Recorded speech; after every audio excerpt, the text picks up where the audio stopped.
ಕರ್ನಾಟಕ ಸರ್ಕಾರದಲ್ಲೇ ಒಂದು ಹಿಸ್ಟ್ರಿನೇ ಅಂತ ಹೇಳ್ಬೋದು. ಇಷ್ಟೊಂದು ಪ್ರೆಷರ್ಗಳ ನಡುವೆ ಗ್ಯಾರಂಟಿಗಳ ಬಗ್ಗೆ ಜನ ಮಾತಾಡ್ತಾರೆ, ಅಪೋಸಿಟ್ ಪಾರ್ಟಿಯವರು ಕೂಡ ಈ ರೀತಿಯಾದ ಮಾತಾಡ್ತಾರೆ. ಒಂದು ಅಭೂತಪೂರ್ವವಾದ ಕಾರ್ಯನ ಪ್ರಸಾದ್ ಅಬ್ಬೆ ಅವರ ಕ್ಷೇತ್ರದಲ್ಲಿ, ಪೂರ್ವ ವಿಧಾನಸಭಾ ಕ್ಷೇತ್ರದಲ್ಲಿ ಒಂದು ಮಹತ್ತರವಾದಂಥ ಕೆಲಸವನ್ನು ಮಾಡಿದ್ದಾರೆ. ಇವತ್ತು ನಮ್ಮ ಜೊತೆ ಪ್ರಸಾದ್ ಅಬ್ಬಯ್ಯ ಅವರಿದ್ದಾರೆ, ಅವ್ರನ್ನೇ ಮಾತಾಡಿಸ್ತಾ ಹೋಗೋಣ. ಸರ್, ಒಂದು ದೊಡ್ಡದಾದಂಥ ಒಂದು ಕಾರ್ಯಕ್ಕೆ ಕೈ ಹಾಕಿದ್ರಿ, ಅದನ್ನು ಸಕ್ಸಸ್ ಕೂಡ ಮಾಡಿದ್ರಿ. ಜನರಿಗೆ ಒಂದು ಸೂರನ್ನು ನಿರ್ಮಿಸಿ ಅವರಿಗೆ ಒಂದು ಕೀಯನ್ನು ಹಸ್ತಾಂತರ ಮಾಡುವ ಒಂದು ಕ್ಷಣಗಳಲ್ಲಿದ್ದೀರಿ. ಏನು ಹೇಳ್ತೀರಿ ಸರ್?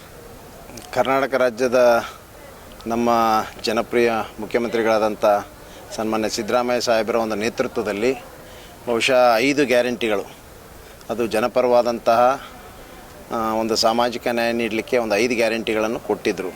ಅದರ ಜೊತೆಗೆ 6ನೇ ಗ್ಯಾರಂಟಿ ಅಂತ ಹೇಳಲಿಕ್ಕೆ ಬಯಸ್ತೀನಿ ನಾನು ಇವತ್ತು.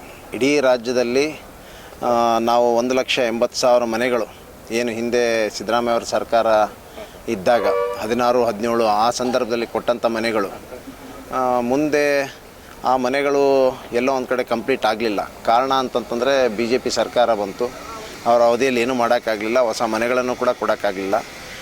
ಮತ್ತು ಅದನ್ನು ಸಂಪೂರ್ಣ ಮಾಡಲಿಕ್ಕೆ, ಅದನ್ನು ಪೂರ್ಣಗೊಳಿಸಲಿಕ್ಕೆ ಮತ್ತು ನಮ್ಮ ಸರ್ಕಾರನೇ ಬರಬೇಕಾಯಿತು, ಕಾಂಗ್ರೆಸ್ ಸರ್ಕಾರನೇ ಬರಬೇಕಾಯಿತು. ಮತ್ತು ಮುಖ್ಯಮಂತ್ರಿಗಳಾದಂಥ ಸಿದ್ದರಾಮಯ್ಯ ಅವರೇ ಮುಖ್ಯಮಂತ್ರಿಗಳಾಗಬೇಕಾಯಿತು. ಇವತ್ತು ಭಾಳ ಸಂತೋಷದಿಂದ ನಾವು ಸರ್ಕಾರ ಬಂದ ತಕ್ಷಣ ಫಸ್ಟ್ ಫೇಜ್ನಲ್ಲಿ ಸುಮಾರು 36,000 ಮನೆಗಳನ್ನು ಕೊಡುವಂಥ ಕೆಲಸ ಆಯಿತು. ಈಗ ಸೆಕೆಂಡ್ ಫೇಜ್ನಲ್ಲಿ ಥ್ರೂಔಟ್ ಸ್ಟೇಟು 42,345 ಮನೆಗಳನ್ನು ನಾವು ಡಿಸ್ಟ್ರಿಬ್ಯೂಷನ್ ಮಾಡ್ತಾಯಿದ್ವಿ, ಹಸ್ತಾಂತರ ಮಾಡ್ತಾಯಿದ್ವಿ.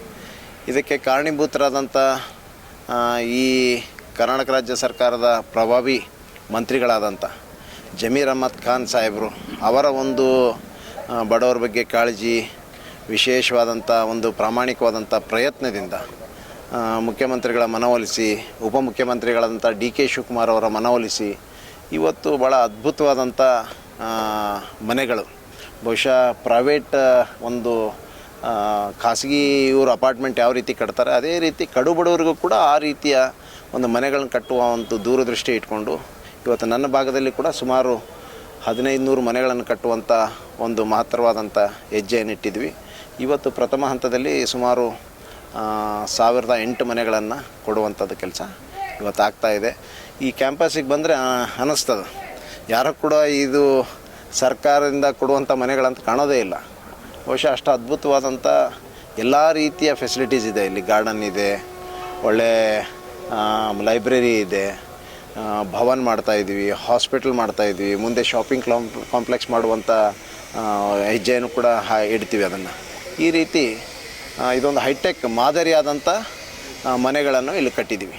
ಬಹುಶಃ ಅದನ್ನು ಹಸ್ತಾಂತರ ಆಗ್ತಾಯಿದೆ ಭಾಳ ದೊಡ್ಡ ಪ್ರಮಾಣದಲ್ಲಿ. ಆ ಕಾರ್ಯಕ್ರಮ ಸರ್ಕಾರಿ ಕಾರ್ಯಕ್ರಮ ಕೂಡ ಬಹುಶಃ ಈ ಸರ್ಕಾರಿ ಕಾರ್ಯಕ್ರಮದಲ್ಲಿ ನಾನು ಯಾವತ್ತೂ ಕೂಡ ಇಷ್ಟು ದೊಡ್ಡ ಮಟ್ಟದ ಕಾರ್ಯಕ್ರಮ, ಇಷ್ಟು ದೊಡ್ಡ ಪೆಂಡಾಲು, ಇಷ್ಟು ಸಾಗರ ಬರುವಂಥದ್ದು ಕೂಡ ನಿರೀಕ್ಷೆ ಇದೆ. ಬಹಳ 2 ಲಕ್ಷದ ಮೇಲೆ ಜನಸಂಖ್ಯೆ ಬರುವಂಥ ನಿರೀಕ್ಷೆ ಇದೆ. ಆ ಮಟ್ಟದಲ್ಲಿ ಈ ದೊಡ್ಡ ಕಾರ್ಯಕ್ರಮ ನಾವು ಮಾಡ್ತಾಯಿದ್ದೀವಿ. ಒಂದು ಕಡೆ ಸರ್ಕಾರದಲ್ಲಿ ಇಷ್ಟೊಂದು ಒತ್ತಡಗಳಿವೆ, ಗ್ಯಾರಂಟಿ ಯೋಜನೆಗಳ ನಡುವೆ ಕೂಡ ಇಷ್ಟೊಂದು ಅಭೂತಪೂರ್ವವಾದ ಊಹಿಸಕ್ಕೂ ಆಗಲಾರ್ದಂಥ ಒಂದು ಅತ್ಯುನ್ನತ ಕೆಲಸವನ್ನು ಮಾಡಿದ್ದೀರಿ. ಒಂದು ಕಡೆ BJP ಅವರು ಹೇಳ್ತಾರೆ, ನಾವೇ ಭೂಮಿ ಪೂಜೆಯನ್ನು ಮಾಡಿದ್ದೀವಿ, ನಾವೇ ಅನುದಾನವನ್ನು ತಂದಿದ್ದೀವಿ, ಆದರೆ ಕಾಂಗ್ರೆಸ್ ಸರ್ಕಾರ ತಮ್ಮನ್ನು ಬಿಂಬಿಸ್ತಾ ಇದೆ ಅಂತ ಹೇಳ್ತಾರೆ. ಅಂಥವ್ರಿಗೆ ಏನು ಹೇಳೋಕ್ಕೆ ಇಷ್ಟಪಡ್ತೀವಿ? ಈಗ ಇಷ್ಟು ತಾವು ಹೇಳಿದಾಗೆ ಭಾಳ ಆರ್ಥಿಕ ಒತ್ತಡ ಇದ್ದರೂ ಕೂಡ ಎಲ್ಲೋ ಒಂದು ಕಡೆ ನಾವು 56,000 ಕೋಟಿಗಳೇನು 5 ಗ್ಯಾರಂಟಿಗಳನ್ನು ಕೊಟ್ಟಿವಿ. ಅದರ ಮಧ್ಯದಲ್ಲೂ ಕೂಡ ಬಡವರ ಪರವಾಗಿ ಅಂತ ವಿಚಾರ ಬಂದಾಗ ಅವೆಲ್ಲವನ್ನು ಕೂಡ ಬದಿಗಿಟ್ಟು ಇಂಥ ಬಹಳ ಮಹತ್ತರವಾದಂಥ ಯೋಜನೆಗೆ ಕೈಗೆತ್ಕೊಂಡಿದ್ವಿ. ದುರ್ದೈವ BJPಯವರು ಬಂಡ್ರವರು, ಭಾಳ ಸುಳ್ಳಿನೇ ಅವ್ರ ಮನೆ ದೇವರು. ಇವತ್ತು ಅವರು ನೋಡಬೇಕು, ಅವ್ರಿಗೆ ಅವ್ರ ಸಂದರ್ಭದಲ್ಲಿ ಆದಂಥ ಮನೆಗಳೆಲ್ಲ ಇದು. ಆಮೇಲೆ ಭೂಮಿ ಪೂಜೆ ಮಾಡಿದ್ದು ನಮ್ಮ ಸರ್ಕಾರದಲ್ಲಿ, ಮತ್ತು ಒಂದು ಮನೆಗೆ ಇದು 7.5 ಲಕ್ಷ ದುಡ್ಡು. ಅದರಲ್ಲಿ ಅವ್ರು ಕೊಡೋದು 1.5 ಲಕ್ಷ ರೂಪಾಯಿ ಕೊಟ್ಟು 18% GST ವಾಪಸ್ ಪಡೆಯುವಂಥದ್ದು. ಅಂದರೆ ಇವ್ರ ಕಾಂಟ್ರಿಬ್ಯೂಷನ್ನು ಸೆಂಟ್ರಲ್ ಗೌರ್ಮೆಂಟ್ಲಿಂದ ಕೇವಲ 15-20 ಸಾವಿರ ರೂಪಾಯಿ ಮಾತ್ರ ಒಂದು ಮನೆಗೆ.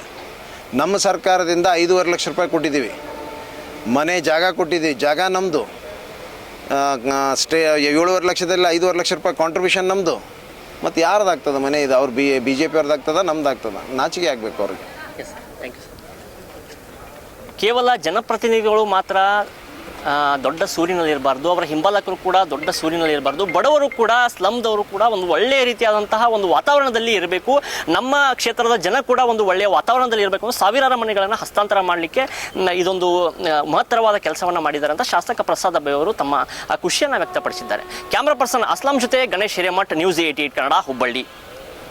ನೀವು ನೋಡ್ತಿದ್ದೀರಾ, ಇದು ನ್ಯೂಸ್ 88 ಕನ್ನಡ, ಸುದ್ದಿಯ ಜೊತೆ ಸದಾ ನಿಮ್ಮೊಂದಿಗೆ.